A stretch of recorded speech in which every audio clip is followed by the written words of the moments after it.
بلند تر صلوات.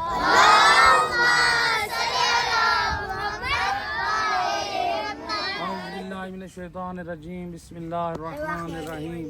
الحمدللہ کما ہوا اہلو. وقال رسول اللہ صلی اللہ علیہ وآلہ وسلم خیر الناس من ینفع الناس. رسول اعظم صلی اللہ علیہ وآلہ وسلم فرماتے ہیں، مل کے صلوات پڑھیں گے. آپ فرماتے ہیں انسانوں میں سے سب سے بہترین انسان وہ ہے جو لوگوں کو فائدہ پہنچائے. یہ نہیں کہا رسول اللہ نے مسلمانوں کو فائدہ پہنچائے، یہ نہیں کہا مومنوں کو فائدہ پہنچائے، بلکہ کہا بہترین انسان وہ ہے جو انسانیت کو فائدہ پہنچائے. کس کو فائدہ پہنچائے؟ انسانیت کو. اور اس کی بہترین مثال ہے رسول اللہ مشرکین کے علاقے میں جاتے تھے تو رسول خدا صلی اللہ علیہ وآلہ ادھر لوگ آپ کو پتھر مارتے تھے تو رسول اللہ مشرکین کے مارے ہوئے پتھروں کو لوگوں کے راستوں سے اٹھاتے تھے. کیوں اٹھاتے تھے؟ حالانکہ وہ مشرکین کا محلہ ہوتا تھا، ان کی گلیاں ہوتی تھی. تو خود دیکھیں رسول اللہ لوگوں کے لیے کتنے مہربان اور خیر تھے. حالانکہ راستہ مشرکین کا، محلہ بھی مشرکین کا، پتھر بھی مشرکین نے مارے، لیکن رسول اللہ ان پتھروں کو ہٹاتے تھے. انسانیت کو نقصان نہ پہنچے. رسول اللہ نے اسلام اور دین اگر لوگوں تک پہنچایا ہے اپنے کردار اور اخلاق سے پہنچایا ہے. بتایا ہے کہ لوگوں کے لیے خیر بن جاؤ. تو بہترین انسان اس دور میں وہ ہے جو انسانیت کا خدمت گزار ہو. آپ میں سے کوئی بہترین ڈاکٹر بن کے اپنے ملک کا نام روشن کرے، اسلام کا نام روشن کرے. آپ میں سے کوئی انجینئر بن کے اپنے ملک کا نام روشن کرے، اپنے مذہب کا نام، اسلام کا نام روشن کرے. ہیں جی، تو آپ لوگوں میں سے کوشش کرو، پڑھو لکھو.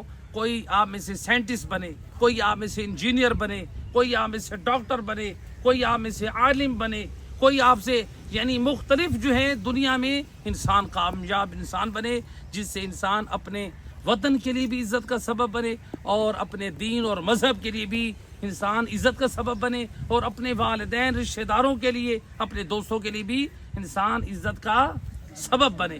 تو لہذا بہترین انسان وہ ہے. ہم میں سے جو بھی لوگ پڑھ لکھ جائیں، چاہے ڈاکٹر بنے، انجینئر بنے، جو بھی بن جائیں، چاہے عالم بنے، ہم سب کی ایک فکر ہو کہ میں انسانیت کو فائدہ پہنچاؤں، میں انسانیت کے بارے میں بھلا سوچوں. عالم اگر بنے تو اس کی یہی فکر ہو میں کافر اور مشرکوں کو مسلمان بناؤں، میں جو مومن ہیں گمراہ ہو چکے ہیں ان کو دیندار بناؤں، اور جو بے عمل لوگ ہیں مسلمان اور مومنوں میں سے میں ان کو نمازی بناؤں، دیندار بناؤں، اہل بیت کی صحیح معرفت کراؤں. ہیں جی، تو لہٰذا اہل بیت اطہار علیہ السلام کی تعلیمات بیان کریں، ان کے صحیح کمالات اور فضائل بیان کریں. یہ خود بھی عبادت ہے. تو لوگ عالم کو چاہیے وہ اپنے علم کے ذریعے سے لوگوں کو خیر، ان کے بارے میں اچھا سوچے، ان کے بارے میں ان کی دین کی فکر کرے، ان کی دنیا کی فکر کرے، ان کی آخرت کی فکر کرے. اور جو ہمارے میں سے معاشرے میں جو ڈاکٹر ہوتا ہے اس ڈاکٹر کو بھی چاہیے وہ صرف دنیا بنانے کے لیے ڈاکٹر نہ بنے بلکہ انسانیت کی خدمت کے لیے وہ ڈاکٹر بنے، اپنے ملک کا نام روشن کرنے کے لیے وہ ڈاکٹر بنے. تو لہذا اسی طرح جو انجینئر بنے وہ بھی اس لیے اپنے ملک کا نام روشن کرے، اور اسلام کا نام روشن کرے، اپنے والدین کا نام روشن کرے. اور اسی طرح سے جو بھی ہمارے جو ہیں ادارے ہیں، مثلا مثال کسی بھی آپ کمپنی میں، کسی بھی آپ شعبے میں جانا چاہتے ہیں، آپ اس میں ماہر سے ماہر اسپیشلسٹ بنیں. آپ کوشش کریں. یہ سائنسدان کوئی ماں کے پیٹ سے تو سائنسدان نہیں بن کے آتے. ڈاکٹر جو ہے یہ ماں کے پیٹ سے ڈاکٹر نہیں بن کے آتے. عالم ماں کے پیٹ سے عالم نہیں بن کے آتے. یہ ادھر ان کو والدین کی ایک تو پہلی تربیت ہوتی ہے، ان کو فکر اچھی دیتے ہیں، اور پھر دوسری بات یہ ہے کہ محنت سب سے بڑی چیز ہے. من جدہ وجدہ، جو محنت کرتا ہے اپنی فیلڈ میں وہ کامیاب ہوتا ہے. آپ میں سے بہت اگر کچھ ہیں بچے پڑھ لکھ کر کوشش کریں. ہم جو ہے مثلا جو ہے وہ فوج میں اچھی پوسٹ کے اوپر، ہم اس میں بھی آپ لوگ جا سکتے ہیں. اپنے وطن عزیز کے آپ اپنی حب الوطنی کا اظہار کر سکتے ہیں. اپنے وطن کی حفاظت کے لیے آپ بہترین محافظ بن سکتے ہیں. تو لہٰذا کوشش کریں بیٹا، اعلیٰ تعلیم حاصل کریں، اعلیٰ سے اعلیٰ انسان بنیں، اچھے اخلاق کے مالک بنیں، اچھے کردار کے مالک بنیں. آپ جس بھی گورنمنٹ کے ادارے میں بیٹھیں یا آپ پرائیویٹ ادارے میں بیٹھیں تو آپ کے کردار سے، آپ کی تعلیم سے، آپ کے اخلاق سے ہمارے وطن عزیز پاکستان کا نام روشن ہو، ہمارے اسلام کا نام روشن ہو، اور سب سے بڑی بات اہل بیت اطہار کے مذہب کا نام روشن ہو. دنیا والے کہیں دیکھو اہل بیت اطہار کا حبدار مولا علی کا چاہنے والا ہے، فلاں پوسٹ پہ بیٹھا ہے اس کی نمازیں قضا نہیں، فلاں پوسٹ پہ بیٹھا ہے وہ دیانتدار ہے، رشوت نہیں کھاتا ہے، فلاں پوسٹ پہ بیٹھا ہے وہ غریب لوگ اور مستحق اور ضرورت مند جن لوگوں کے مسائل پھنسے ہوئے ہیں، جن کے جو ہوتے ہیں ان کو فوراً حل کرتا ہے. تو لہٰذا انسان خدمت کا جذبہ رکھے. رسول اعظم صلی اللہ علیہ وآلہ وسلم آپ نے اپنے اخلاق اور کردار خدمت سے آپ نے لوگوں کے دل جیتے. لوگوں نے اسلام قبول کیا تو رسول اللہ نے اپنے اعلیٰ اخلاق کے نمونے کو پیش کیا. ہم میں سے بھی اپنے اعلیٰ اخلاق کے نمونے کو پیش کرے. ایسا نہ ہو ہم میں سے کسی کا اخلاق برا ہو اور پھر اس میں یہ ہو کہ اس برے اخلاق کی وجہ سے کوئی اہل بیت اطہار کی توہین کرے، اہل بیت اطہار کے مذہب کی توہین کرے. علم دوست بنو. دیکھو بیٹا بات سنو، ہمارے بدن میں درد ہو، ہم بخار ہو، ہم مریض ہو، ہم کیا کرتے ہیں؟ کس کے پاس جاتے ہیں؟ کبھی اپنی مرضی سے علاج کرتے ہو؟ اپنی مرضی سے علاج کرتے ہو یا نہیں کرتے؟ ڈاکٹر کے پاس جاتے ہیں نا، وجہ ادھر ہے، ڈاکٹر کے پاس جاتے ہیں کہ نہیں جاتے؟ ڈاکٹر کے پاس جاتے ہیں نا. تو ڈاکٹر کے پاس جاتے ہیں علاج کرنے کے لیے، تو بتائیں دین پر عمل کرنے کے لیے ہم لوگ اپنی مرضی کیوں کرتے ہیں؟ آج ہم لوگ، بعض ہمارے لوگ ہوتے ہیں نا علماء سے ناراض ہوتے ہیں. علماء سے لوگ کیا ہوتے ہیں؟ ناراض. کیوں بھائی؟ علماء کے پاس بیٹھتے نہیں ہیں، علماء کو سنتے نہیں ہیں، علماء کے بارے میں جسارتیں کرتے ہیں، علماء کے بارے میں غلط بیانیں کرتے ہیں. قیامت والے دن لوگوں کو جواب دینا پڑے گا. اگر ہم لوگ اپنے محلے میں ڈاکٹروں کے بارے میں برائیاں کریں، جس کا رزلٹ کیا ملے گا ہمیں؟ ہم ڈاکٹروں کے دشمن بن گئے تو ڈاکٹروں کے پاس نہیں جائیں گے، اپنا علاج نہیں کروائیں گے، اپنا نقصان کریں گے نا. ڈاکٹروں کے بارے میں ہمیں کسی نے مس گائیڈ کر دیا، ہمارے ذہن میں کسی نے نفرت ڈال دی، تو پہلے ڈاکٹروں کے پاس بیٹھے تو صحیح، وہ آپ کا علاج کرتے ہیں جو آپ کو خراب کرتے ہیں. اسی طرح سے علماء کے بارے میں بعض لوگ نفرت کا بیج بو رہے ہیں اپنی نسلوں میں، اپنے بچوں میں. پہلے علماء کے پاس بیٹھو تو صحیح، ان سے دین کے بارے میں سوال تو کرو، ان سے پوچھو تو صحیح، خدا کے بارے میں، نبی کے بارے میں، امام کے بارے میں. ہم لوگ زیادہ تر ہمارے ہاں لوگ معاشرے میں کیا ہیں؟ علماء سے نفرت کرتے ہیں، علماء کے بارے میں غلط اپنے ذہن میں رکھتے ہیں، اور پھر کہتے ہیں مثلا یہ علماء ایسے ہیں، علماء ایسے ہیں. بات سنیں، اہل بیت اطہار کو اگر ہم چھوڑ دیں تو ہمارے پاس دین میں کچھ بچتا نہیں ہے. تو لوگ بیچارے غلط فہمی کا شکار ہیں. اہل بیت اطہار علیہ السلام کی محبت اور ان کی ولایت اساس ہے، دین ہے، دین کی بنیاد ہے، اساس ہے. تو لہٰذا بیٹا اچھے انسان بننے کے لیے ہم سب کو قرآن کا ترجمہ پڑھنا چاہیے اور اہل بیت کی تعلیمات پڑھنی چاہیے. ان کی تعلیمات کا علم ہوگا تو پھر ہم اس پر کیا کریں گے؟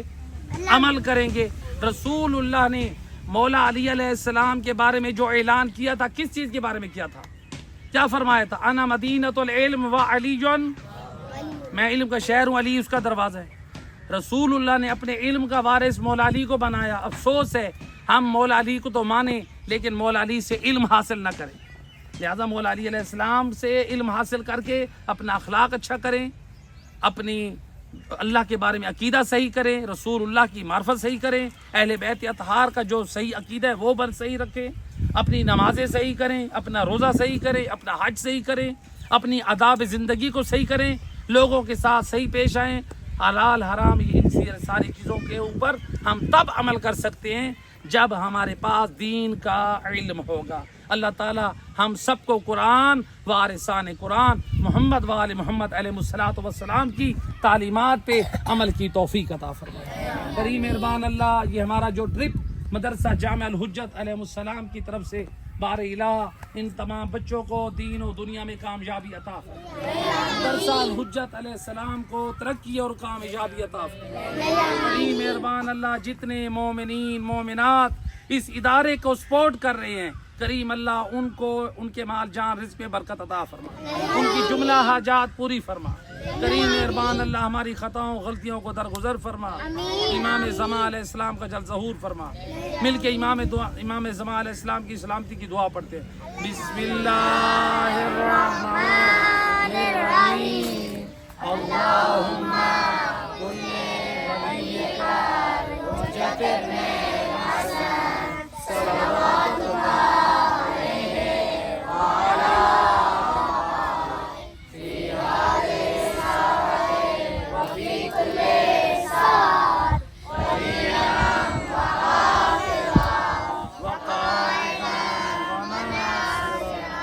ودلیلا وعینا حتی تسکنہ ارضک طوعا وتمتعہ فیہا طویلا برحمتک یا ارحم الراحمین. صلوات اللہ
پاکستان پاک فوج پاکستان کا مطلب کیا؟